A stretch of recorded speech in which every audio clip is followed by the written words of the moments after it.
है जो बाहर के ममालिक से आते हैं उम्रा करने के लिए। तो यहाँ पे जो रहते हैं उनके लिए तो अहकाम अलग होते हैं, जो बाहर से आते हैं उनके लिए अहकाम अलग होते हैं। ये हम मौजूद हैं ताइफ में और ये ताइफ की जगह है। ये उम्रा करने का तरीका उनके लिए है जो वहाँ से एहराम पहन के नहीं आए।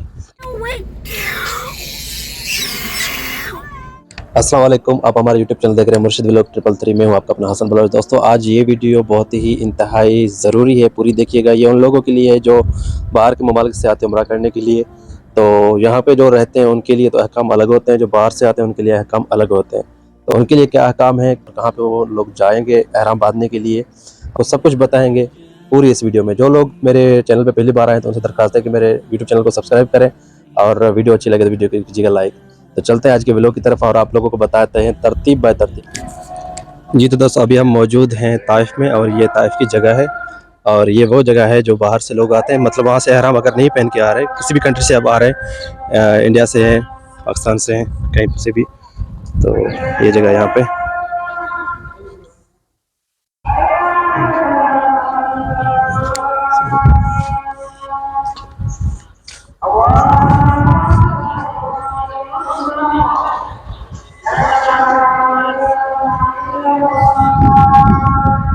जी अभी हम जा रहे हैं यहाँ पे एहराम बांधने के लिए, क्योंकि मेरी फैमिली आई थी बाहर से, उन्होंने वहाँ से एहराम नहीं पहना हुआ था। तो जब यहाँ पे पहुँचे जद्दा, तो उसके बाद फिर यहाँ पे एक मिकाद है जहाँ एहराम पहनने की जगह है, ये ताइफ में। तो जद्दा वाले लाजम अगर बाहर से एहराम नहीं पहन के आए तो जद्दा में उतरे बगैर एहराम के, तो सीधे जाएँ ताइफ, वहाँ से एहराम पहन के, ये वो जगह है। और यहाँ पे एहराम पहन के फिर आप जा सकते हैं उम्रा करने के लिए, वैसे नहीं जा सकते। बेहतर तो ये है कि आप वहीं से एहराम पहन के आएँ और सीधा चले जाएँ मक्का उम्रा करने के लिए। अगर नहीं है तो फिर आप जद्दा में उतरे, फिर आप जाएँ ताइफ, और ये वो जगह है, यहाँ पे आप आएँ और यहाँ पे एहराम पहनें। इस जगह को कहते हैं मिकाद, एहराम पहनने की जगह यहाँ पे माशाल्लाह। और ये प्यारी सी मस्जिद यहाँ पे बनी हुई है और बहुत सारी यहाँ पे टॉयलेट वगैरह भी है और पानी पीने की भी जगह है। तो हम अभी जा रहे हैं एहराम पहनने। ये जी अभी हम जा रहे हैं एहराम पहनने के लिए, एहराम मेरे साथ है ये, और अभी हम जा रहे हैं एहराम पहन के फिर आप लोगों को दिखाते हैं कि हमें और क्या क्या काम है यहाँ पे। तो अल्हम्दुलिल्लाह हमने अभी थोड़ा सा शावर लिया अपने लिए, और शावर लेने के बाद हमने एहराम पहन लिया। फिर से मैं ये दोस्तों को ये वाज़ेह करना चाहूँगा अपने साथियों को कि ये उम्रा करने का तरीका उनके लिए है जो वहाँ से एहराम पहन के नहीं आए। किसी भी मुल्क से आते हैं ना, एहराम पहन के नहीं आते, तो फिर आप यहाँ पे आएँ। और ये शुमाल, जुनूब और मशरक़ की तरफ से 3 जगह हैं। मदीने से निकलते वक्त भी आपको ये एक मिकात मिलेगा जहाँ से आप एहराम पहन सकते हैं। और अगर जद्दा से आते हैं लोग तो वो ताइफ में आके ये एहराम पहने, और जो जुनूब से आते हैं तो वो जीजान वाले साइड पे एक जगह है मिकात, वहाँ पे आप पहन सकते हैं। बहुत ही अफसोस से मुझे कहना पड़ रहा है कि अबू जान की वॉइस यहाँ पे रिकॉर्ड नहीं हो सकी, क्योंकि माइक नहीं चल सका उस वक्त। और अबू जान में यहाँ पे बहुत अरबी में बहुत सारी यहाँ की बातें बताई, स्पेशली इस जगह के बारे में बताया कि पहले हम जब बचपन में आया करते थे तो ये जगह कैसी थी अभी के साल में, और बहुत पुरानी बातें, बहुत पुरानी यादें, लेकिन अफसोस।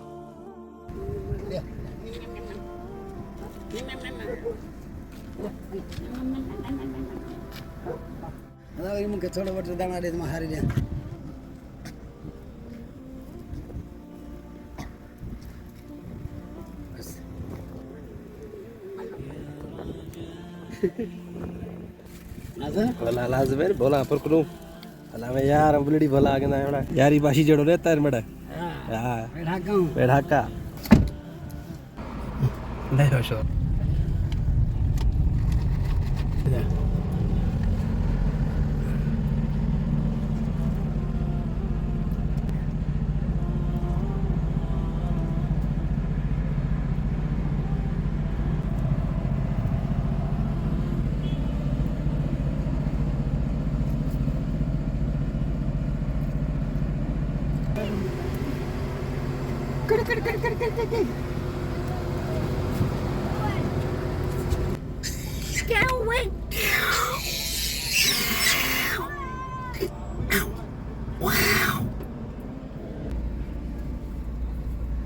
बोला रहा था आराम मेरे कल दबा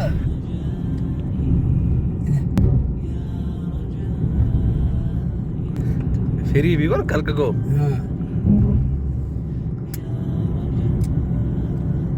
थोड़ा सा नहीं हो थोड़ा सा ठप्प नहीं हो terus saya benar perwah ini.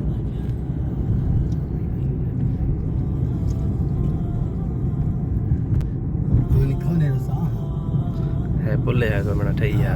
kone mana single jam na ho alayo dei taif Sheikh Taif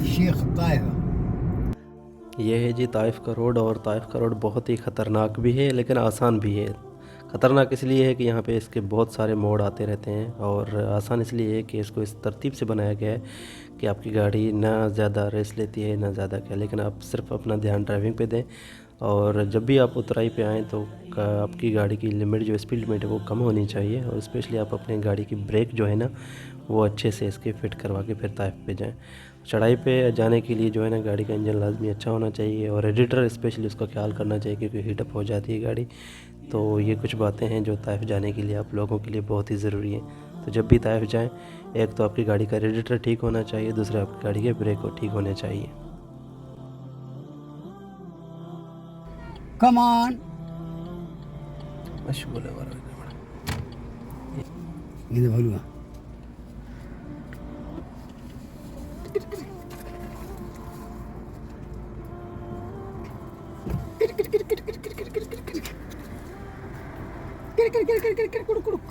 अच्छा तो मदन है सो हाँ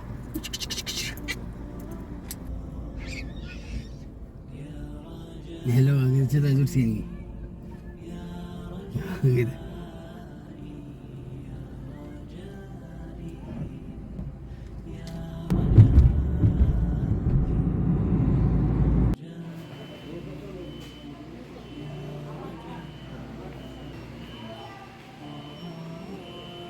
ये है जी जबल रहमा, और इसे जबल अरफात भी कह सकते हैं आप। जब अरफात की जगह है, और ये वो जगह है जो हज़रत आदम अलैहिस्सलाम जब जन्नत से निकाले गए थे तो इसी जगह पे उनकी मग़फ़िरत हुई थी, उन्हें माफ़ी मिली थी। और ये वो है जी जबल रहमा अरफात। और एक चीज़ आप लोगों को मैं दिखाऊं, पहले तो ये जो यहाँ पे जी कंस्ट्रक्शन का काम चल रहा है, इसलिए यहाँ पे इन लोगों ने बंद करके रखा है। पिछले बार मैं इसके ऊपर बिल्कुल नज़दीक से गया था, लेकिन वहाँ पर भी वही लोगों की जहालत, पत्थरों पर भी नाम। अभी इन लोगों ने ये चादर लगाई है जी लोहे की, अभी आप इसमें भी चेक कर सकते हैं, आपको हज़ारों नहीं लाखों नाम मिलेंगे। और कोई ज़ैनब है, कोई अब्दुर्रहमान है, कोई मोहम्मद है, तो पता नहीं कितने कितने नाम हैं।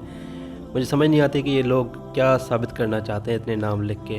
आप आते इतनी दूर से अल्लाह से मग़फ़िरत मांगने के लिए, और यहाँ पर ये आप बिद्दत के काम। बस मैं यही दुआ कर सकता हूँ कि अल्लाह उनको हिदायत दे, आपको, मुझे और सबको। और मेरी इस वीडियो की वजह से अगर किसी को कोई शऊर मिलता है, उन्हें हिदायत मिलती है, तो रब्बिल आलमीन उनको हिदायत दे। यहाँ मग़फ़िरत की दुआ करने के बाद फिर हम निकले हैं जी काबतुल्लाह की तरफ, और ये बीच का रास्ता है। और यहाँ से बीच से एक तो आप जब हज के मनाज़र देखते हैं तो लोग यहाँ से पैदल आते जाते हैं। अभी तो वीरान है क्योंकि हज का मौसम नहीं था, तो हम बीच से यूँ अपनी गाड़ी लेके सीधा चले गए काबतुल्लाह की तरफ। तो भी कुछ पल में आपको काबतुल्लाह का भी मंजर देखने को मिलेगा इंशाअल्लाह।